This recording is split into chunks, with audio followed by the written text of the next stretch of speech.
नमस्कार बच्चों, आज के लेक्चर में हम पढ़ने वाले हैं कंटिन्यूअस चार्ज डिस्ट्रीब्यूशंस। इसके पहले तक हमने हर बार बात की पॉइंट चार्ज, राइट? लेकिन पॉइंट चार्ज ये आइडिया सिंपली इमेजिनेशन है। आप खुद ही सोच के देखिए, चार्ज होने के लिए मैटर मास का एग्जिस्ट होना जरूरी है ना? तो मैटर जब होगा तो उसमें शेप, साइज, वॉल्यूम कुछ तो होगा। यानी हम जिसे पॉइंट चार्ज कह रहे हैं वो सिर्फ इमेजिनरी आइडिया है, राइट? ओके। लेकिन एक्चुअल में जब भी चार्ज प्रोवाइड किया जाता है तो या तो किसी स्फीयर पे प्रोवाइड किया जाता है, या किसी सरफेस पे किया जाता है, या किसी रॉड पे किया जाता है, या किसी ऑब्जेक्ट पे किया जाता है। अलग अलग शेप के ऑब्जेक्ट्स पर चार्ज दिया जाएगा।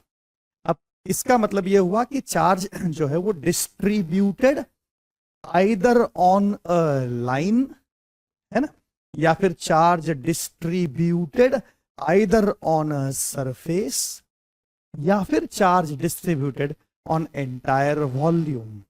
ऐसी आइडियाज आने वाली है, तो इसलिए हमको पढ़ना पड़ेगा कंटिन्यूअस चार्ज डिस्ट्रीब्यूशन। ओके, तो पॉइंट नंबर 1 में हम इसमें बात करते हैं।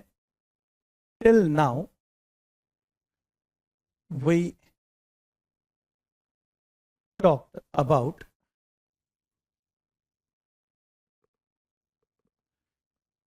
point charges.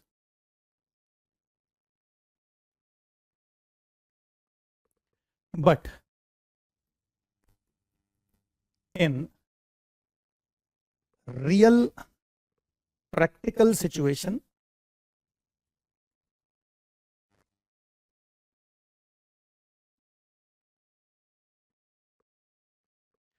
a charge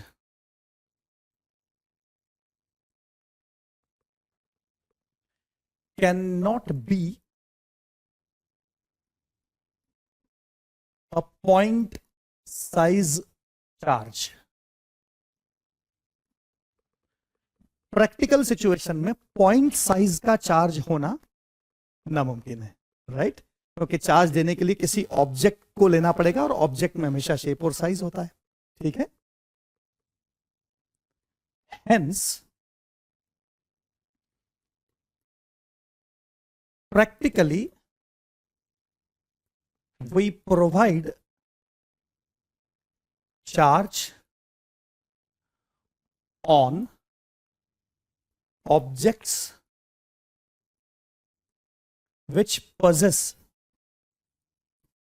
shape and size.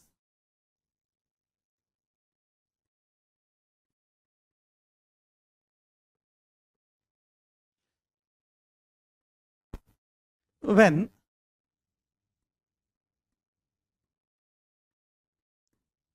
charge is distributed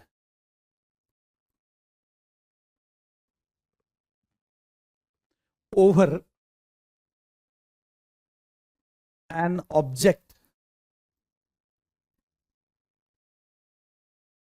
of shape and size,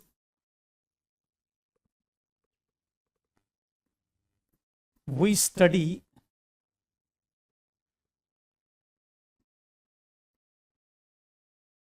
charge distribution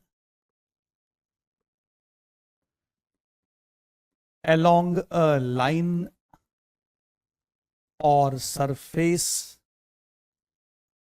area or volume.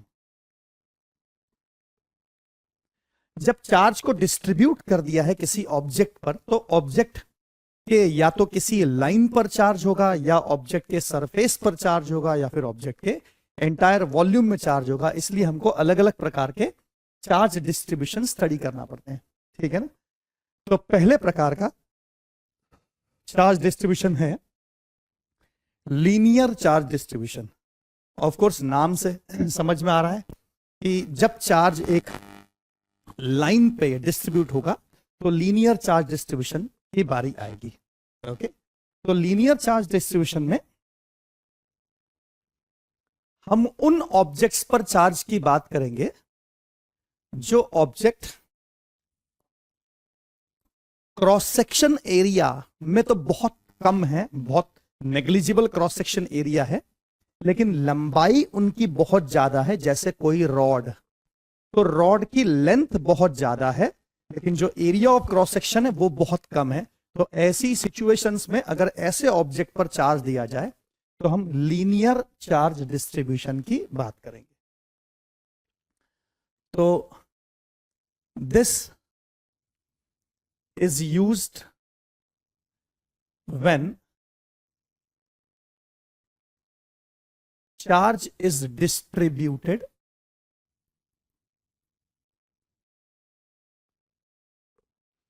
on objects like thin rod, पतला कोई रॉड है, और any linear object for which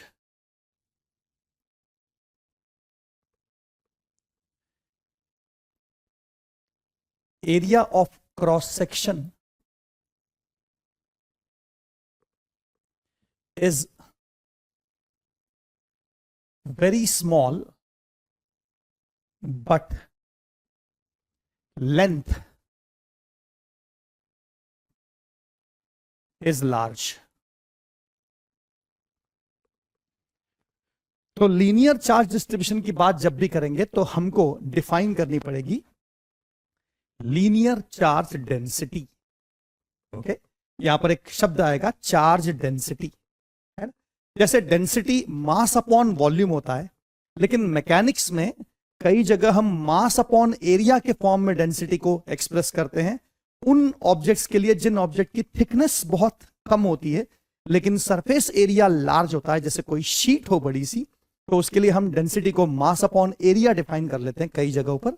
और किसी रॉड जैसे chain जैसे object में तो हम उनके लिए मास पर unit length, linear mass density ऐसा डिफाइन करते हैं। In the same fashion, in the same ideology, उसी पैटर्न में अगर चलते हुए हम चार्ज में चार्ज डेंसिटी डिफाइन करने जा रहे हैं, तो यहां जब लीनियर चार्ज डिस्ट्रीब्यूशन की बात आएगी तो हमें डिफाइन करनी पड़ेगी linear charge density. Okay, for such objects, for such objects we define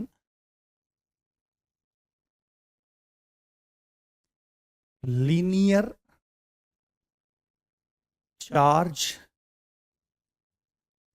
density lambda. इसका सिंबल जो है वो लैम्बडा लिया जाता है। जो लीनियर चार्ज डेंसिटी है वो जनरली लैम्बडा सिंबल से डिनोट की जाती है। ओके, तो ये इसका सिंबल है जो हमेशा यूज किया जाता है। तो लीनियर चार्ज डेंसिटी, ये वर्ड हमारे लिए कॉइनिंग वर्ड होगा, इंपॉर्टेंट वर्ड होगा, जिसके बारे में हम अब जानकारी हासिल कर रहे हैं। तो पॉइंट नंबर 2 में average linear charge density. Average linear charge density कैसे डिफाइन करेंगे? Lambda average.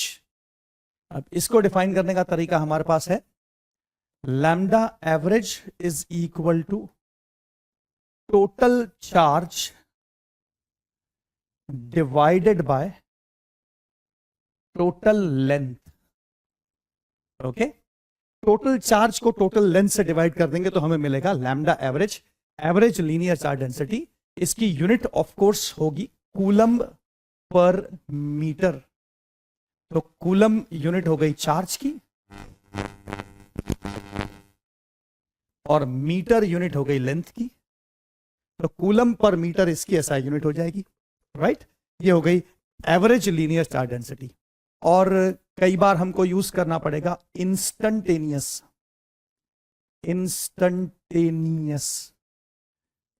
Linear charge density, lambda, right. ये ठीक उसी पैटर्न में बात चल रही है, जैसे उदाहरण के लिए एवरेज स्पीड और इंस्टंटेनियस स्पीड। जब हम एवरेज स्पीड लिखते हैं तो हम लिखते हैं total distance travelled upon total time taken, right. और जब हम इंस्टेंटेनियस स्पीड लिखते हैं तो हम डिफरेंशिएट करते हैं, सही है ना, राइट।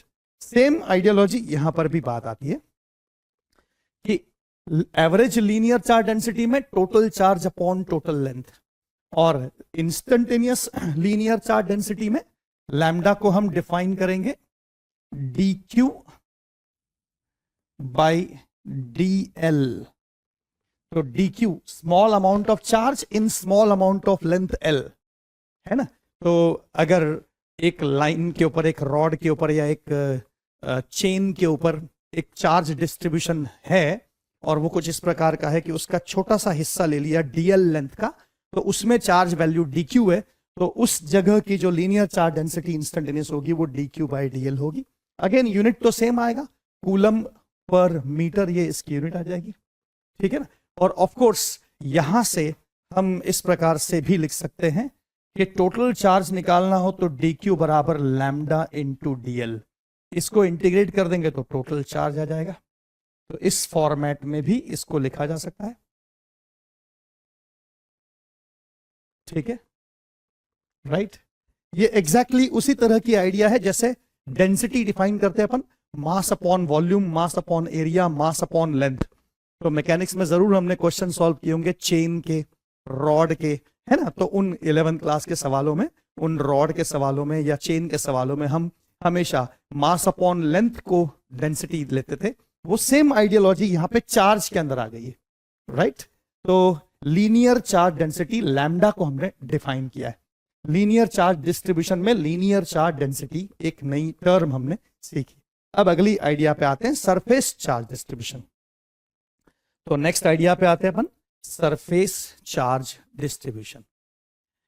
तो जब चार्ज को किसी सरफेस पे डिस्ट्रीब्यूट किया जाएगा तो ऐसी आइडिया को उस समय लेना पड़ेगा। तो इसमें पॉइंट नंबर 1 में, when charge is distributed over entire surface area of an object like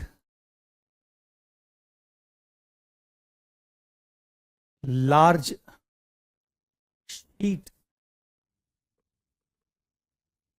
etc., which have very small thickness, जिनकी थिकनेस तो बहुत बहुत छोटी है, but they possess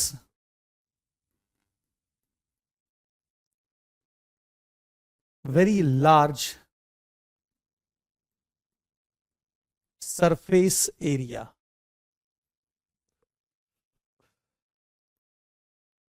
When charge is distributed over entire surface area of an object like large sheet which have very small thickness but they possess very large surface area, then we define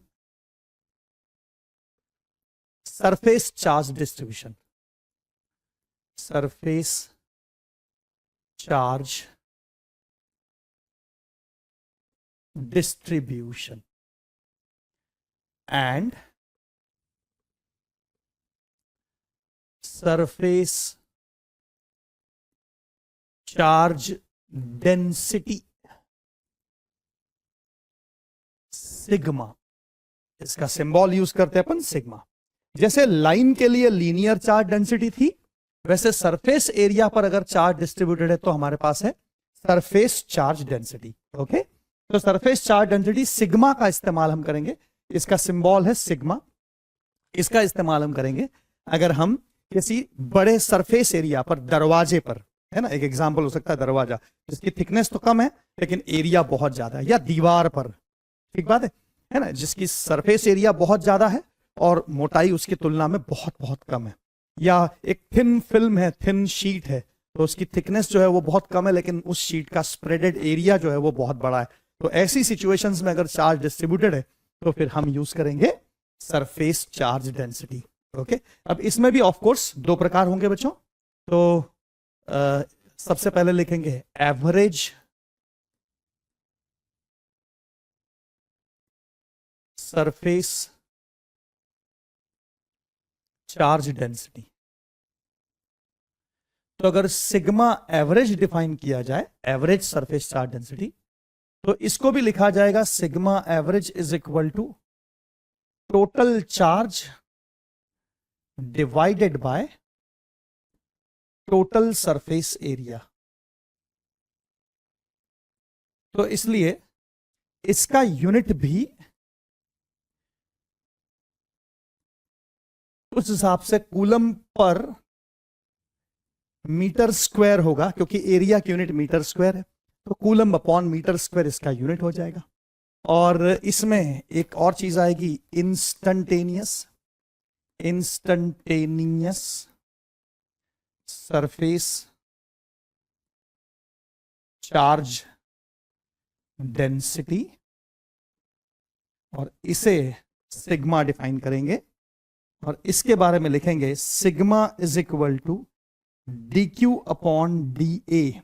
of course coulomb per metre square इसका unit होगा, और ये या तो ऐसे express की जा सकती है या इसी को चेंज ओवर करके हम इसको ऐसे भी एक्सप्रेस कर सकते हैं, d q is equal to और सिग्मा इंटू डी ए हो जाएगा, और फिर इसे इंटीग्रेट कर देंगे तो टोटल चार्ज निकालने के लिए इंटीग्रेशन वाला ये फॉर्मूला बन जाएगा। ओके, तो ये सिचुएशन होगी जब किसी सरफेस के ऊपर चार्ज का डिस्ट्रीब्यूशन है, चार्ज किसी लार्ज सरफेस एरिया पर डिस्ट्रीब्यूटेड है, राइट। ओके, तो लीनियर चार्ज डेंसिटी और सरफेस चार्ज डेंसिटी, दो प्रकार की चार्ज डेंसिटीज यहां पर इन्वॉल्व हुई है।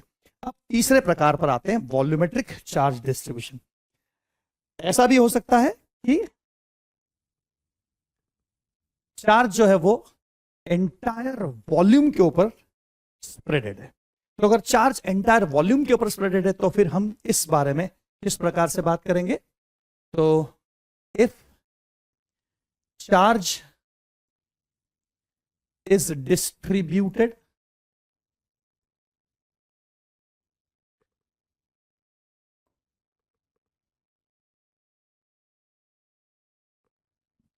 if charge is distributed over entire volume of an object like solid sphere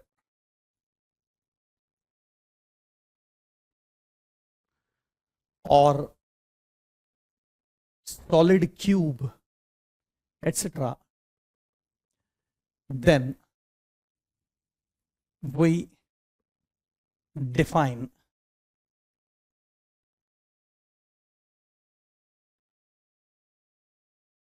volumetric charge distribution.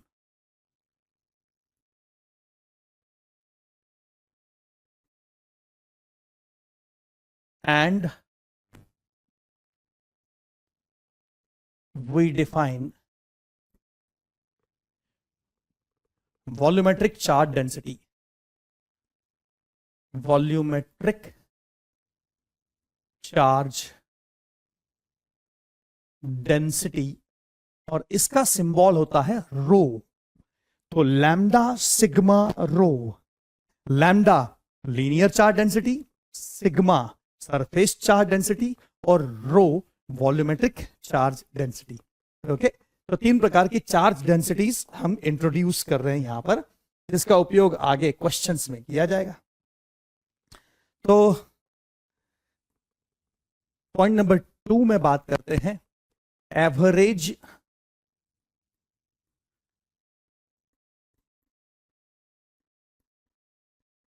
Volumetric charge density. तो अगर एवरेज वॉल्यूमेट्रिक चार्ज डेंसिटी की बात हमें करनी है तो इसे सिंबलाइज करेंगे रो एवरेज, सिग्मा नहीं, रो एवरेज से। तो रो एवरेज को लिखेंगे total charge divided by total volume. तो इसका यूनिट हो जाएगा कूलम्ब पर मीटर क्यूब, क्योंकि वॉल्यूम है यहां पर, राइट। और फिर हमको बात करनी पड़ेगी एक और चीज के बारे में, यानी हमको बात करनी पड़ेगी पॉइंट नंबर 3 में इंस्टंटेनियस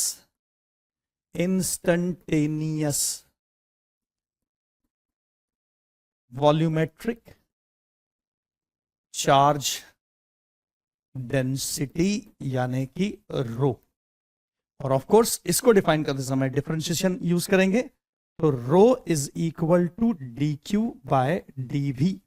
यूनिट तो कूलम पर मीटर क्यूब ही होगी इसकी भी, और इसमें भी डिफरेंशियल फॉर्मेट यूज कर सकते हैं अपन, इंटीग्रेशन फॉर्मेट यूज कर सकते हैं। इसमें भी अपन डीवी को इधर ट्रांसफर कर देंगे तो डी क्यू टोटल चार्ज निकालने के लिए रो इंटू डीवी ऐसा होगा, और इसे इंटीग्रेट करेंगे तो टोटल चार्ज की वैल्यू आ जाएगी।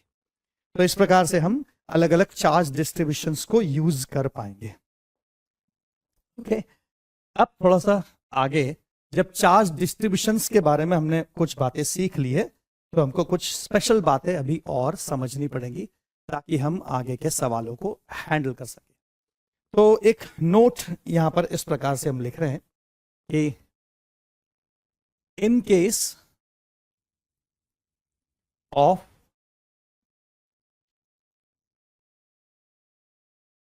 अप्लाइंग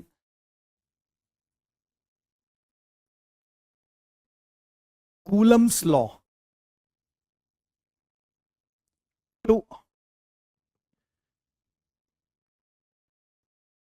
charged objects,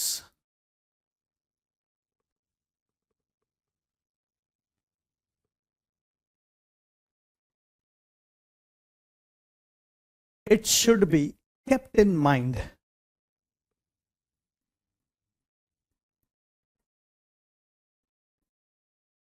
that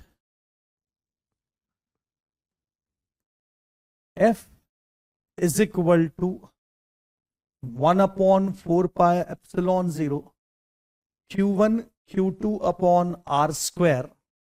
ये जो फॉर्मूला है is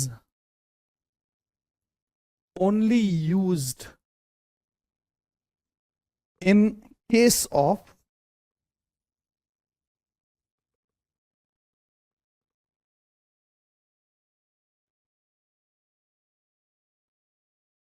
पॉइंट चार्जेस। ठीक है, ये फॉर्मूला आप डायरेक्टली शेप वाले ऑब्जेक्ट्स के लिए यूज नहीं कर सकते। आपको ये फॉर्मूला यूज करना है तो पॉइंट चार्जेस के लिए ही ये यूज करना पड़ेगा। ठीक है ना, तो फिर शेप वाले ऑब्जेक्ट्स या वॉल्यूमेट्रिक चार्ज या लीनियर चार्ज या सरफेस चार्ज के लिए हम क्या करेंगे फिर? To apply Coulomb's law to objects of shape and size, we use methods of integration. तो हमको मेथड्स ऑफ इंटीग्रेशन एम्प्लॉय करनी पड़ती है ऐसे सिचुएशंस को सॉल्व करने के लिए, राइट। यानी हमको क्या करना पड़ता है, जो गिवन ऑब्जेक्ट है, जैसे एक रॉड है उस पर चार्ज है, तो उस रॉड को अज्यूम करना पड़ता है छोटे छोटे छोटे छोटे छोटे छोटे छोटे छोटे एलिमेंटल पीसेस, छोटे छोटे छोटे छोटे पीसेस से मिलकर बना हुआ है। तो चार्ज जो इस पूरे इंटायर रॉड पे डिस्ट्रीब्यूटेड है वो छोटे छोटे छोटे छोटे चार्जेस में कन्वर्ट हो गया, उसमें से कोई एक छोटा सा एलिमेंटल चार्ज हम सिलेक्ट करते हैं और अज्यूम करते हैं कि उस चार्ज का शेप साइज इतना छोटा है कि वो पॉइंट चार्ज की तरह बिहेव करेगा, और फिर उस पर पहले कूलम्स लॉ पॉइंट चार्ज के हिसाब से अप्लाई करते हैं और फिर इंटीग्रेशन करके एंटायर लेंथ के लिए, एंटायर एरिया के लिए, एंटायर वॉल्यूम के लिए हम फाइंड आउट करते हैं। ये स्पेसिफिकली ध्यान रखना पड़ेगा कि जब ऑब्जेक्ट्स में शेप एंड साइज आ जाता है तो कूलम्स लॉ डायरेक्टली यूज नहीं होगा जैसे पहले आप यूज करते थे, राइट? इसका खास स्पेशल ध्यान रखना पड़ेगा और इसीलिए ये सवाल है।